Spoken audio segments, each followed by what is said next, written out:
जैसे लहरों के राजहंस है और एक आधा क्वेश्चन उसके पात्र परिचय में से है तो वो भी भूमिका ही मान लो, ठीक है ना।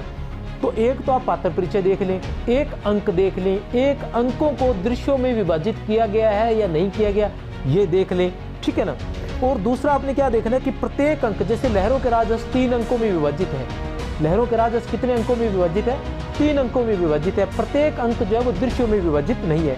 नाटकों में क्या होता है कि नाटक जो होते हैं वो अंकों में तो विभाजित होते ही है, उसके बाद जो है वो दृश्यों में भी विभाजित होते हैं। इस अंक के अंदर इतने दृश्य है, इस अंक में इतने दृश्य है। जैसे जयशंकर प्रसाद के जो नाटक है वो अधिकतर अंकों में विभाजन होने के साथ साथ आगे दृश्यों में भी विभाजित है। तो उनमें पूछा जाता है कि यह नाटक कितने अंकों में है और कुल कितने दृश्य है, इस अंक में कितने दृश्य है, इस अंक में कितने दृश्य है, कुल कितने दृश्य है, ऐसा पूछा जाता है। लेकिन इस नाटक में क्या है, इस नाटक में भी पूछा गया है कि लहरों के राजहंस में कितने दृश्य है। तो लहरों के राजहंस में एक भी दृश्य मतलब दृश्यों में विभाजित नहीं किया गया है। लहरों के राजहंस केवल अंकों में विभाजित किया गया है। यह छोटा नाटक है। और मोहन राकेश जो थे वो इतने प्रसिद्ध नाटककार थे कि रंगमंच के लिए उनके नाटक जो सर्वश्रेष्ठ थे, क्योंकि इसी तरीके से उनके बनाए गए थे नाटक जो।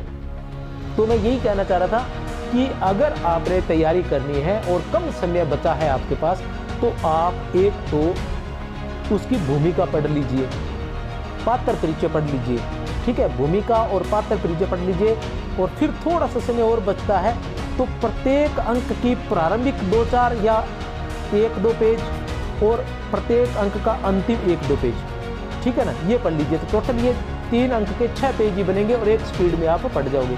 ये पढ़ लीजिए, उनमें से लगभग आने के चांस रहते हैं।